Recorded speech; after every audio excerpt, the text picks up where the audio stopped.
Okay. Hi everyone. Thanks for coming to my talk. It's about agile estimation and the estimating bias. So first, let me somehow narrow the scope what I'm talking about. I'm not talking about the development, but I'm talking about the estimating the effort when we are doing contracts. So the aim is to get for the estimation that amount of work that we need to done when discussing with the customer as accurately as possible, because we know that whenever we say some number, some figure to the customer, what it will cost to develop what he's requiring, that gets carved into the stone.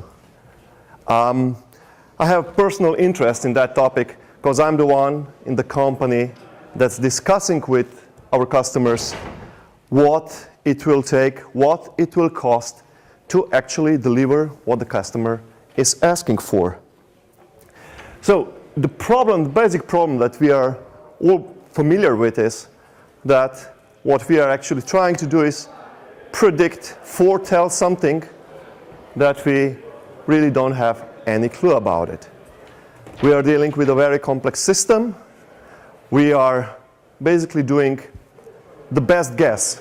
Well, sometimes I say we are doing educated guess, and this basically just to get me feel better that I'm more secure in, about my estimations.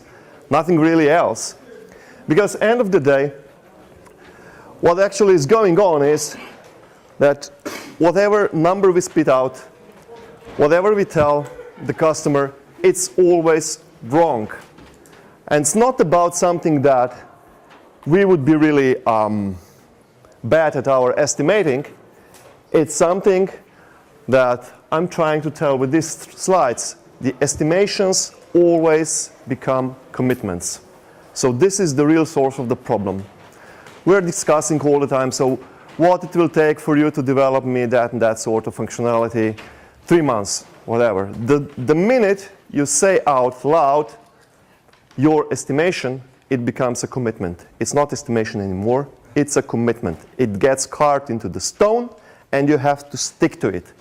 So what really happens is, it happens that when the deadline is approaching, you are asked about delivery. You have to work after hours, you have to work weekends. It doesn't help you that you say, 3 weeks ago or 3 months ago, I've told you this is a rough estimation I did. It's a commitment. So this is the basic problem. Now, some people do suggest that we should do no commitments at all. And I will strongly oppose that, object that. We'll come to that in a minute. So first, few numbers. These are some of my latest projects. What I wanted to show you is, so here these dark blocks, so these dark bars. This is what I have estimated for project to take. And these gray things, these gray bars, are what we actually spent for it. So you can see that I'm really bad at that. So being 50% off my estimation, it's a very good result. So this is first thing. Being 50% off means my customers are pissed. Why is that so?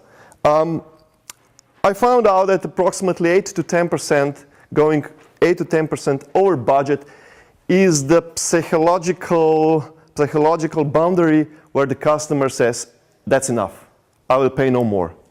So going more, you have really difficult times explaining why you have gone off more and getting more budget. Now, the second thing that you might observe is that basically all my projects roughly fall into what I call 3 reference classes. So, well, some projects are quite big, some projects are, let's say, middle tier, and some projects are really small. So, why is that important? It's important because the larger the project is, the more I went off. So this is personal experience data. The smaller the project is, the less relatively I went off. Okay? Now, I suppose you're all from software industry. Anybody else from non-software industry? Ah, you're from media industry, right? Let's say so. So you might think that the software industry is the particular industry that has these estimation problems. Well, that's not true, and I'll show you a few examples to illustrate that point. Now, let's see first some construction examples. One of the famous one is Sydney Opera, which was estimated to cost around million Australian dollars, and the duration would take 4 years. Well, actually, it took $120 million, and it took 14 years to build. So this is some waste of money. What is, to me personally, more important is there are several lives ruined because of that construction.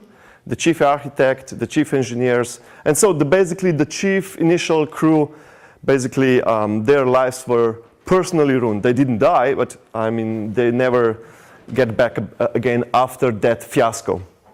Now, there were committees, doing post-mortem analysis, what went wrong, and there are a bunch of reasons why this project gone so astray, and they're all reasonable. Important to notice is that the reasons why this project went so astray were found out only afterwards, so post-mortem. So viewing back to what happened, we can rationally explain why it went wrong. Now, and then it never happens again, right? So then it happens again, of course. So currently in Berlin, they're building new airport. If you've been to Berlin lately, you'll see that building, that construction next to the Schönfeld Airport. So it became as a political project, so that's one of the problems. And they estimated that it would cost 2.5 billion, and a few years they will make it. Now they're over 6 billion, and they're still building it. Well, actually, right now they're considering to turn it down and start from the scratch again. Why? Well, looking back again, there are several very rational reasons why this has happened. One of them being that the chief engineer is not really an engineer, never studied, really. The second reason is they tried to funnel the smoke from the potential fires downwards instead of upwards. So these are all some technical reasons. There are also some budgetary reasons. But again, we can explain what happens very well looking back. Now, from the media industry, you might have heard that several years ago, the BBC wanted to actually create what was called the Digital Media Initiative, but in fact, it's just a huge digital archive of everything that BBC produced from the first day when they started till now. Now, they scheduled about 80 million British pounds, and would do it, 1.5 years. Then they spent actually 100 million pounds and stopped after 5 years. So they figured it out that it's so complex project, they will never finish, really. From another industry, from the food industry, McDonald's has a brilliant idea to have a central offices platform that would monitor in real time what is going on in their restaurants. How the French fries are being prepared, the number of hamburgers being served, not really to monitor what's going on the cash desk, but what's really going into the boiling oil and panning and frying the hamburgers and so on. So this was kind of a sensorial project. Well, they thought 1 billion, 5 years later we'll have it. They were smart enough to spend only 170 million and stop the project after 2 years with no results. So their basically cutting point was, we spent that amount of money, 0 results, so better stop it. And finally, from some military industry, I would say, Mongolian invasion of Japan.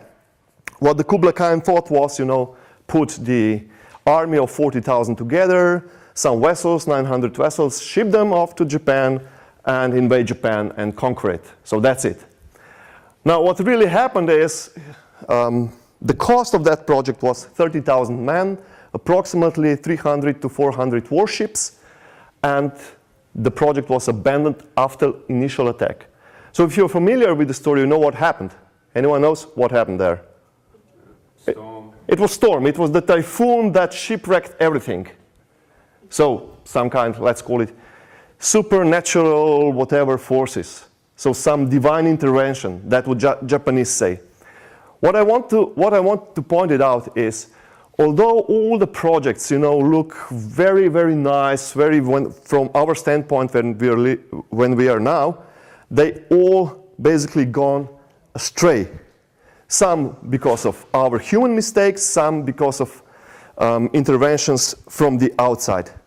Now, why is that so? Why is that we estimate so badly? There is one very natural reason for that. I hope this, it's visible. There is one very natural reason for that. And the reason is that all the projects that we are basically dealing with are very complex systems. So they are complex systems. What does it mean it's a complex system? The complex system, by its nature, it's a chaotic system. Chaotic, word chaos, many people, most of the people I talk to, interpret in a wrong way. The chaotic system is a deterministic one. So this is very important. Deterministic one means I find the equation. So I find a set of rules, equations, natural laws, whatever, describe my system. Then I take these rules, I take some initial position, and then I extrapolate how the system will evolve through the time, and I know where I will come to, right? So this is the deterministic one. And chaotic systems are deterministic. And most of people think, okay, so if we are failing to know how the system behaves right now, so we are not describing it really well. That's not true. The chaotic systems exhibit one additional point, and this is the following. When you start from a certain point and evolve through time, and you want to arrive here, right? That would be a perfect path, a perfect project evolution. If you start just some bit off from the perfect initial spot, then you go quite astray through time. And this going quite astray, so this error that amounts is increasing exponentially with time. So that's what we are really, end of the day, observing in our projects. Although we normally start here, right? So this is what the customer wants. So we figure it out, wait, back. We say, okay, let's start here. We start our project, but we actually go there, or we go there. Now, when we spot that we are off our course, we are correcting our course. And these corrections, this is what actually is the additional cost that we never calculated in. So this is the basic thing. Now, here is the contradiction if you found it out. So what I'm trying to say is, on one side, let's improve our estimating methodology. On the other side, I'm saying we cannot estimate really. So this is, pardon my French, bullshit, right? Why I'm doing that? Well, I'm doing that simply because in this world, I don't have time explaining my customers the nature of complex systems for them to start figuring out that maybe I'm right and they're wrong, and trying to write a contract or get a business without the cost and time estimation. So this is my only motive. And now the question is, can I do something better than just this simple estimation? So my customers are basically, what they are showing me is a pattern, what I call a pattern. And the pattern is something that if you read old manuscripts, different books, normally religious books, if they are old enough, you will find out the same behavior. So what is the behavior? The behavior is, if I want to do some endeavor, I will sit down, calculate the cost, make a decision, and then move forward. So this is the decision pattern, decision process that we are all going through. And we are not consciously or unconsciously giving away this process. So we first define our scope or goal, then we gather costs, durations, then we consider alternatives, and then we say yes, no. So if you are on a side of a seller, or as I am, I don't want to go through my customer, start here and say, well, this is wrong, you're totally astray. Hear me, he'll say, we have no business.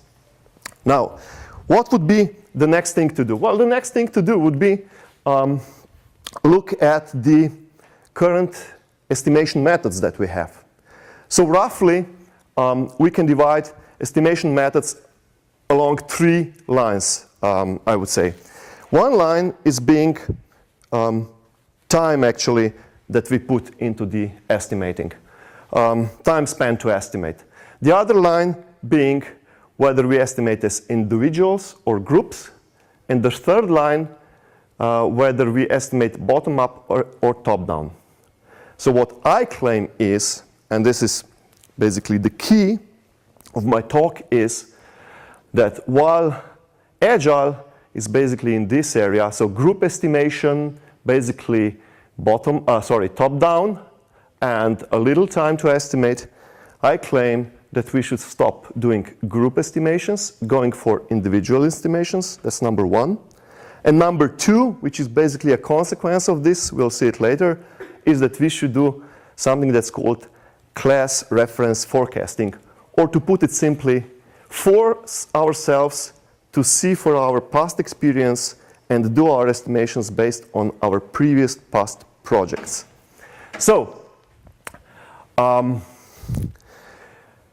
for the time to estimate, I think we should stay in the area where the Agile lies. So Agile basically, as Mike Cohn already pointed out, Agile basically stays in the area of small time spent for the effort estimation, because we realized that when we start estimating, our accuracy goes up very, very fast.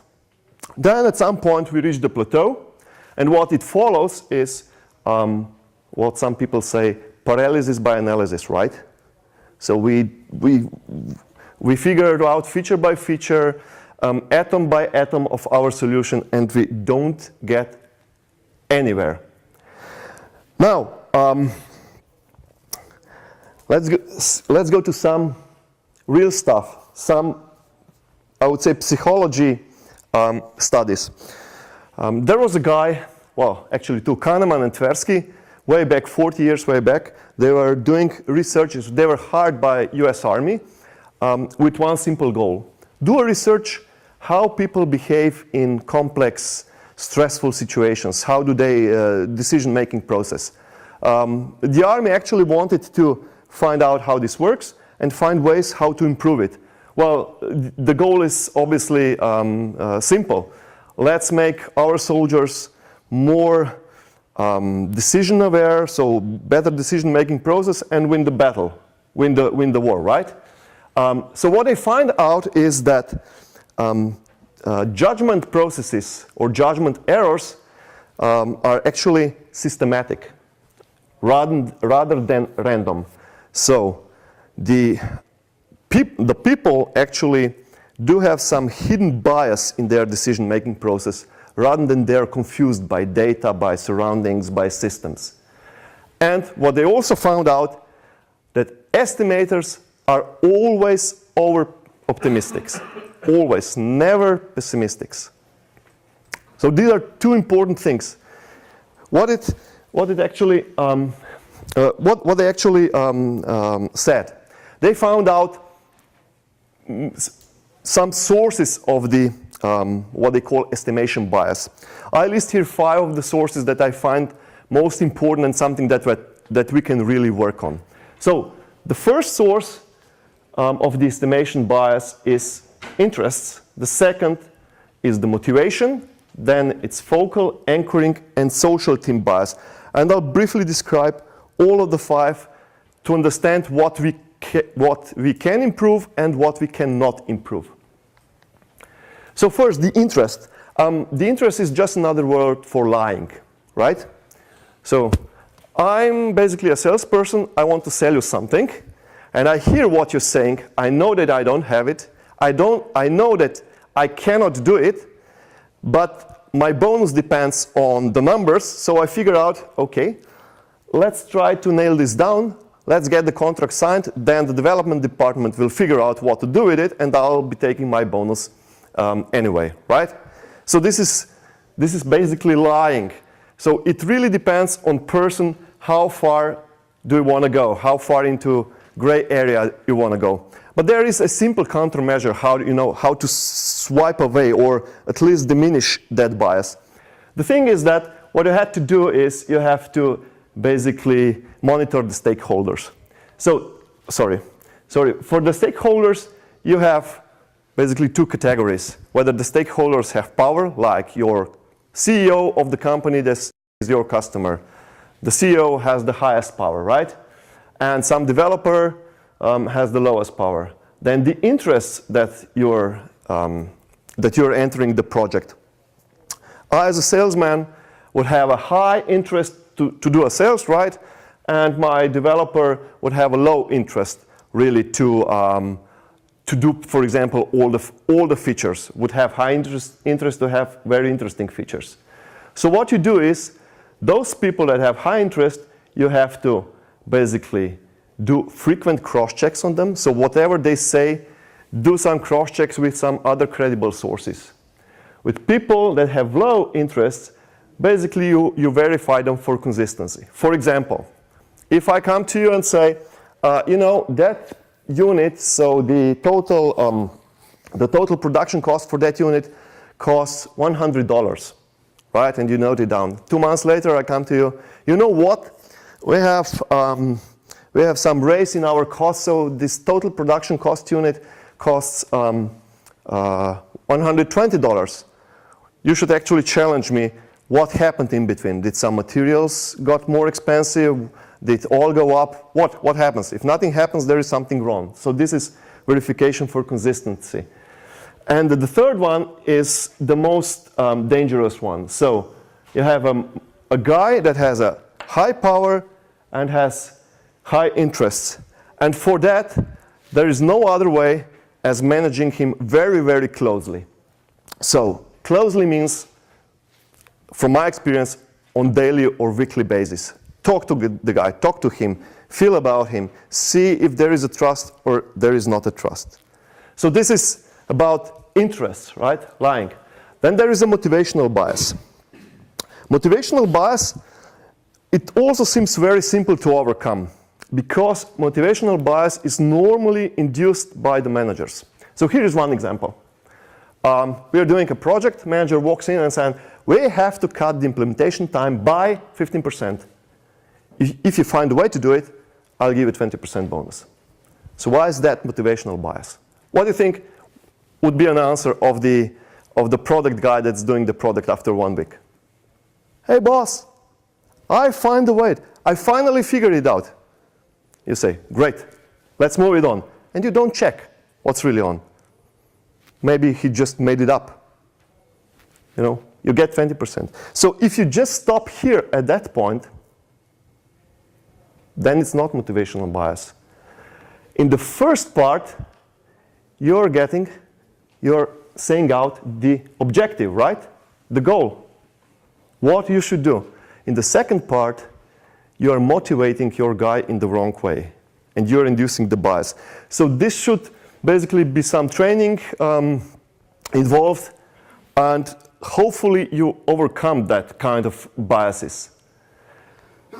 But the next two biases are much more dangerous because they are unconscious, as Kahneman and Tversky found out. So one of them is focal bias. What is the focal bias? Focal bias is that you get a project in front of yourself and you always considered it as unique. There were no such projects in the entire human history as it is yours. It cannot be compared to anything. Why is that so? That's so because more and more the details you know about the project, more and more it starts to look like that it's unique. And what it happens then is actually that you are trying to invent everything from the scratch. You have no reference point to compare to. What you should actually be doing is, instead of asking questions like, what it will cost me that project, you should be asking your questions yourself, how long do such projects usually last? So this word usually is important.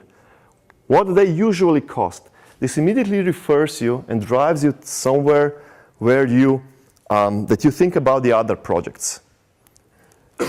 Unfortunately, as Kahneman and Tversky point out, even when people are reminded explicitly to do such questions, they still very, very, very much consider their work to be very unique. So what the guy suggested that this should become the practice, that you should force somehow yourself, have a process in place to remind yourself always to go and see the reference projects, the reference class. And then it's the anchoring bias. Anchoring bias, anchoring bias is a similar thing. But in the anchoring bias, what really happens is that, for example, when I get a documentation to study a tender, right? I read it through, I think I figured out what I need to do. I go to the customer, discuss a little bit, figure it out a little bit more, go back. So 2, 3 iterations, then I think I know what to do it. Then I sketch how we're going to realize it. So the development department gives me some inputs, and we have one scenario. This scenario is best case scenario, right? Remember the Kublai Khan invading the Japan. The best case scenario, land in Japan, conquer it, done. Then, when people are asked, consider the alternative cases. What if? What really happens here in the anchoring bias is that people do consider the alternative cases, do consider the risks, but they attribute them so low probability that when they're asked about how, what would be the effort for that alternative case? Would it be, bigger, smaller? The effort is very, very, very similar. For example, what would be anchoring bias? I'm the editor-in-chief, and I get a novel, right? And I get a novel from my famous, well-renowned author, right? I read the novel, I like it, it's great, and then I'm asked, so what is the chance? That this novel will sell in top 5%? I say, well, that's surely that's the best novel I've read from the last 20 novels. So this will sell in top 5%. And then I never ask myself how actually such kind of novels, such kind of stories do sell. And if I go and look at it and see that they actually sell in top 20%, I never considered this as a real option. So this is, I anchor myself is, my first impression is what tells me what will be going on. Now, what I was trying to say in several ways until now is that when we are estimating, we have singular information on one hand, and we have distributional information. What is distributional information? The case that I showed you at the beginning, my eight projects, right? This is distributional information. I have 8 projects from the past that I can look upon. And the point is that as that guy is British, is someone British? No, that guy. As that guy pointed out, each game is unique, and this one is no different from any other. So we are looking at each case separately. Now, what extensive studies, something like, 10 years ago, something like that, showed is why do we actually neglect this distributional information? Why do we not look for our for past projects? Well, there are 3 to 4 reasons for that. First is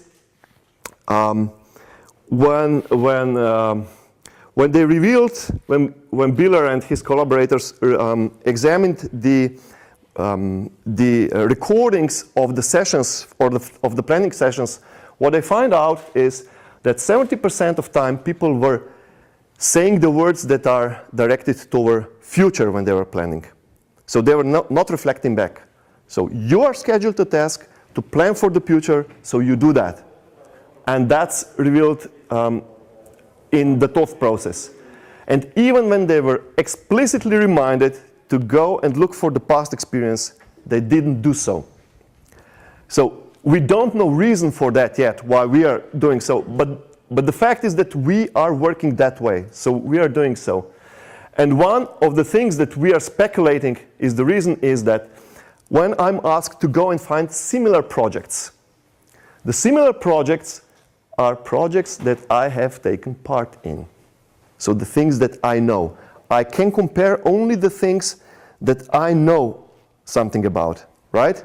So can I compare Berlin-Brandenburg Airport to building the Sydney Opera? No, I cannot, because I don't know enough of them, right? So this is one of the problems. And the second thing is our utmost belief that we are right and everyone else is wrong, right? This is also one of the sources. Now, the question for me was, can group estimations eliminate overconfidence? So if we do estimates as a group, as we in Agile do, actually in my company, for the development part is doing group estimations, right? So can we eliminate this optimistical bias, this overconfidence? And if so, is this bias less optimistic than individual estimations?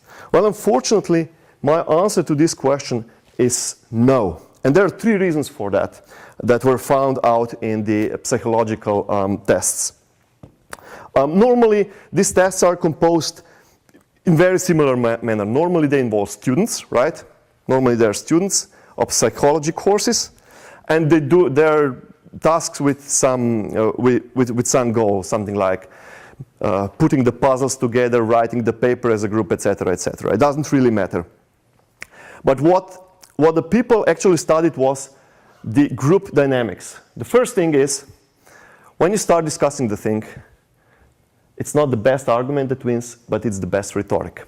So that was revealed always in the post-mortem analysis. You know, building the Sydney Opera, we know now what went wrong. But at the time, when the group discussed what has to be done, the best argument won. The best rhetoric won, not the best argument. So this is the first thing. The second thing is that we are actually behaving somehow like a group. It's very difficult to oppose. It's very difficult to say, I don't agree. It's very difficult to say no. So we start discussing something. 5 of us. 4 start to agree, and I'm the only in the opposition. And this, most of the people normally subject to this line. If everyone else is saying the same, I must be wrong, and they must be right. So this is the second reason. And the third reason is that if everyone else starts to be committed, starts to say, let's do it, let's go that direction, the opposition to that position, to that standpoint, to that view, is considered non-loyalty. So you're not loyal to the cause. You're not committed. You are undermining the project. And that unconsciously leads the people to say yes. So data from 2 researchers that confirm this group dynamics. So the guys tasked the students to write a paper. Paper had 4 parts: statement of the problem, analysis of problem, possible solutions, and recommendations. And they had to write a paper in the group of 3. There were 60 groups, so that statistic was somehow significant.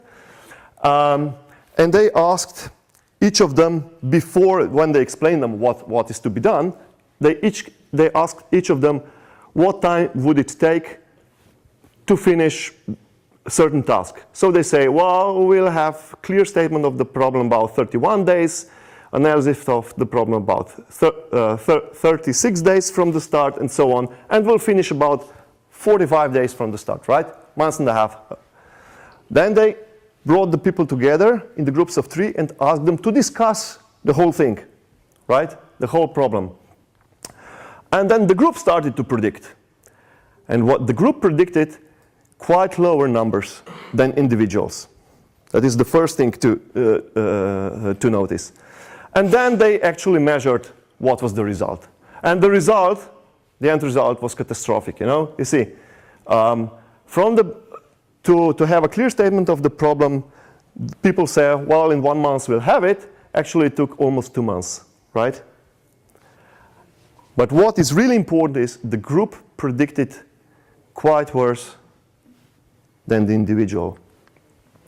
The second thing is, the second experiment, similar to the first one, was to put together 100-piece puzzle. Now, the people were told that normally this puzzle, you know, gets assembled in 15 minutes. Normally, 15 minutes and some seconds. So this was some biased information deliberately inside. And then they asked them, number 1, estimate individually when you see the puzzle what it would take you to complete it. Then get together in a group and bring me a consensus number. So what you all think it will take it. And some part of the students were asked, discuss with the whole group what it will take to complete the puzzle, but then don't agree on number, don't talk about any numbers, just discuss the problem and bring back the numbers individually again. So what we see here is that kind of and that was the actual time. So what we see kind here again is that the group discussion, that the group dynamics actually gives the people the impression that the problem is easier than actually is. So the group dynamics is actually bringing people more confident. Now, based on all this work, especially on the work of Kahneman and Tversky, who actually, I think Kahneman won Nobel Prize for his work in 2002, there is a model how to somehow eliminate focal and anchoring bias. Only 2 biases, so that are coming from anchoring and focal points. And this is called reference class forecasting. And the idea is pretty much simple. Start estimating as individual, then find out reference class projects, take the data from the reference classes, compare your result to reference class. If it's too far off statistically, say that you estimated, you know, your estimate is too far off, and you repeat your work, your analysis of the estimation until you get successful, statistically successful result. What does it mean? So if you say, let's say we are willing to accept 10% overrun of the budget. That would be something, 10% overrun of the budget. That is acceptable risk level. So if I come up with a number, then it's 10% of the reference class. I say, okay, that's still acceptable. I think I still done my job okay.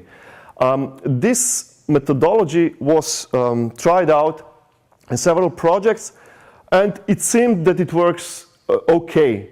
Why I'm saying this? Because there were some successful cases, right? Building Edinburgh tram, when they re-evaluate the cost, and actually the final estimation was 30% bigger than the initial estimation. And there are some projects when this thing didn't do so well. Nevertheless, I tried it out.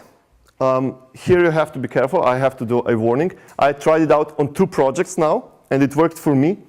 And what do? I do not go with such statistical elaboration so much. I do it more simply. So in company, there are two guys beside me, another guy, that we do initial estimation of the project. So we have kind of a feeling, we read the documentation, we read the scope, we discuss it, what it needs to be done, so that we have same reference, right? We are on the same page. Then we classify the project in one of 3 categories that I showed before to get the reference class data. And then we do initial estimation.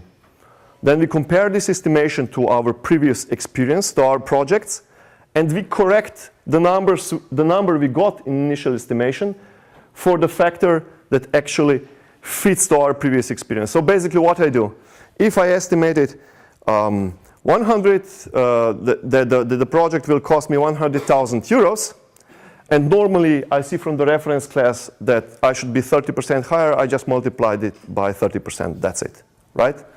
So that's what I do. So this is something that's called intermediate estimation.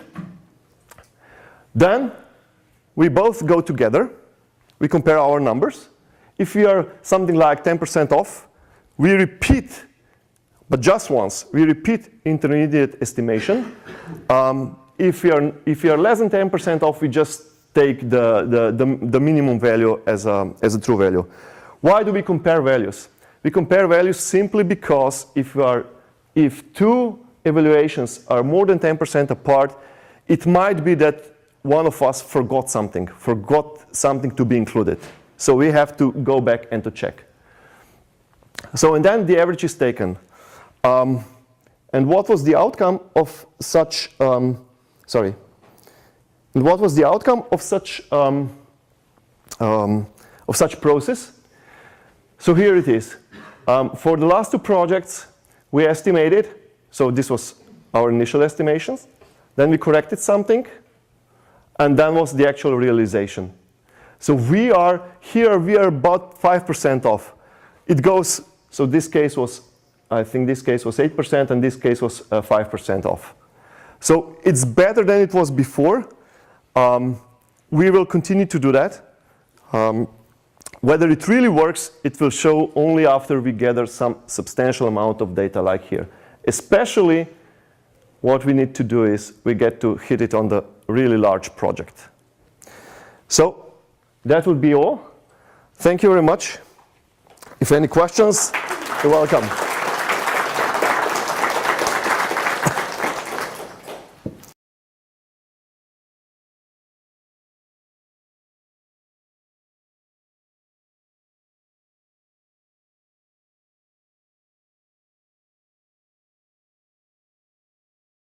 Okay.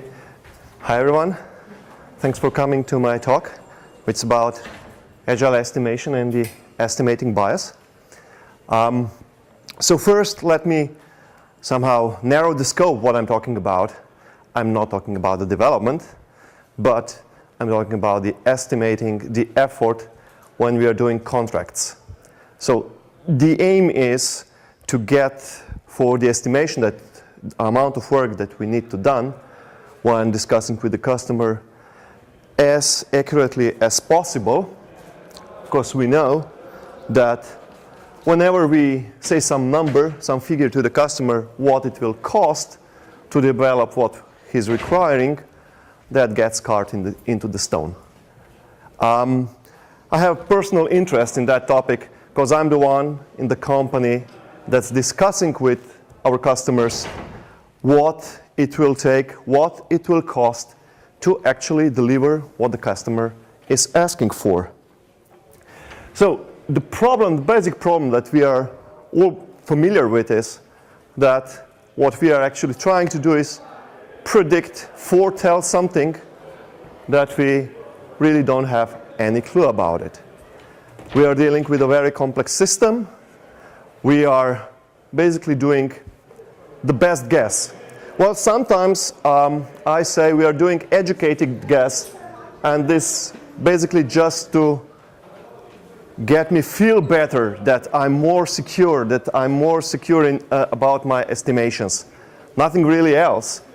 Because end of the day, what actually is going on is that whatever number we spit out, whatever we tell the customer, it's always wrong. And it's not about something that we would be really bad at our estimating. It's something that I'm trying to tell with these slides. The estimations always become commitments. So this is the real source of the problem. We're discussing all the time, so what it will take for you to develop me that and that sort of functionality, 3 months, whatever. The minute you say out loud your estimation, it becomes a commitment. It's not estimation anymore, it's a commitment. It gets carved into the stone and you have to stick to it.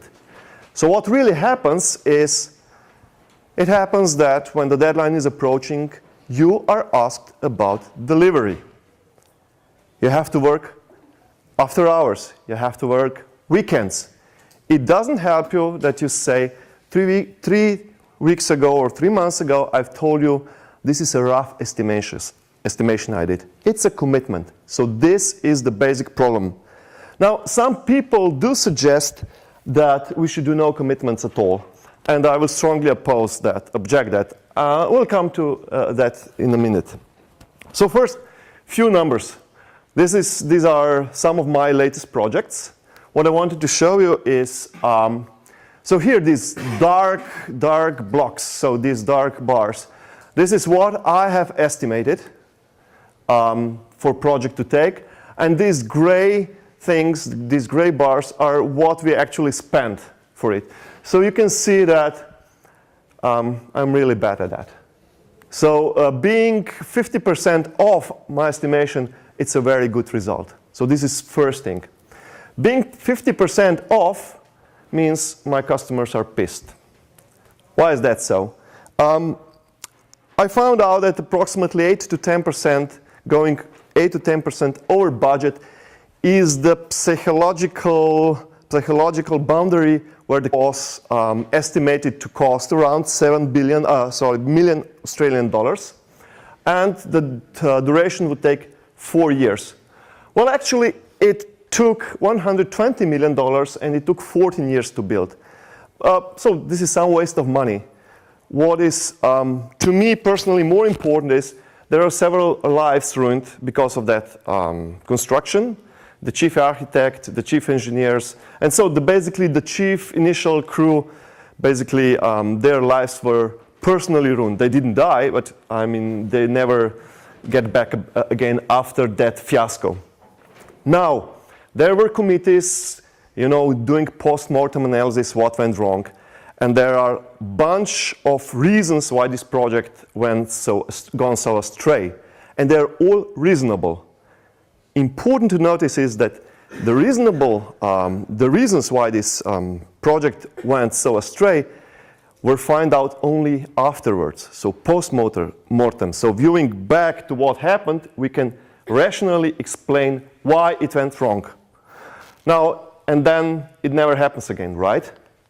So then it happens again, of course. So currently in Berlin, they're building new airport. If you've been to the Berlin lately, you'll see that that building customer says, that's enough. I will pay no more. So going more, you have really difficult times explaining why you have gone off more and getting more budget. Now, the second thing that you might observe is that basically all my projects roughly fall into what I call 3 reference classes. So, well, some projects are quite big, some projects are, let's say, middle tier, and some projects are really small.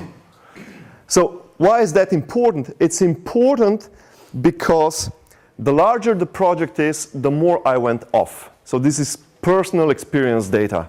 The smaller the project is, the less relatively I went off. Okay? Now, I suppose you're all from software industry. Anybody else from non-software industry? Ah, you're from media industry, right? Let's say so. So you might think that the software industry is the particular industry that has these estimation problems. Well, that's not true, and I'll show you a few examples to illustrate that point. Now, let's see first some construction examples. One of the famous one is Sydney Opera, which was